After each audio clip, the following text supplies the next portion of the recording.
تم کامیابی اور ناکامی پر نظر نہ کرو، اپنے مقصد تخلیق کو پہچانو اور جدوجہد کیے جاؤ۔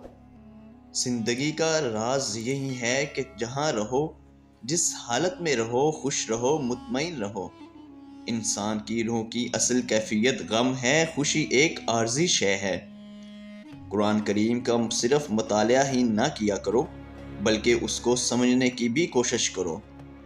مصیبت ایک عطیہ خدا بندی ہے تاکہ انسان پوری زندگی کا مشاہدہ کر لے۔ فقر کی پہلی منزل کسب حلال ہے، نور ایمان بھی کسب حلال سے ہی پیدا ہوتا ہے۔ کام میری نظر میں ایسے ہی مقدس ہے جیسے عبادت۔ مسلمان کے لیے جائے پناہ صرف قرآن ہے۔ مومن ریشم کی طرح نرم اور فولاد کی طرح سخت ہوتا ہے۔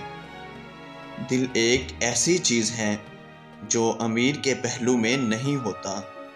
انسان کو ہمیشہ یہ یاد رکھنا چاہیے کہ نیک عمل کبھی ضائع نہیں ہوتا۔ انسانی پیدائش کا مقصد تسخیر کائنات ہے۔ مسلمان کی حقیقی اساس توحید اور ختم نبوت کے عقیدے پر ہے۔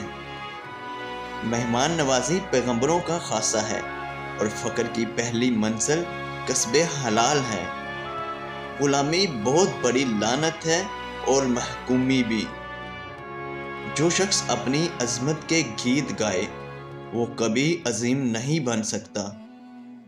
یقین ایک عظیم قوت اور انصاف ایک بیش بہا خزانہ ہے اور صبر ایک عظیم سعادت ہے۔ زندگی کے جس چاک کو عقل نہیں سن سکتی، محبت اسے اپنی تار اور سوئی کے بغیر سی لیتی ہے۔ قالب کی فطرت ہی ایسی ہے کہ وہ محبت سے رام ہو سکتا ہے، مخالفت اور عداوت سے نہیں۔ ایک بڑے استاد کی حیثیت سورج کی سی ہے جو اپنی روشنی و حرارت ہر چیز تک بے کم و کاست پہنچاتا ہے۔ عاشق رسول دین بھی ہے اور دنیا بھی۔ اس کے بغیر انسان نہ دین کا رہتا ہے اور نہ دنیا کا۔ زندگی موت کی ابتدا ہے اور موت زندگی کا آغاز۔ علم کی جستجو جس رنگ میں بھی کی جائے، عبادت ہی کی ایک شکل ہے۔ وہ بندہ کبھی ذلیل نہیں ہو سکتا جس میں یہ ایک خوبی ہو کہ وہ عاشق رسول صلی اللہ علیہ وآلہ وسلم ہو۔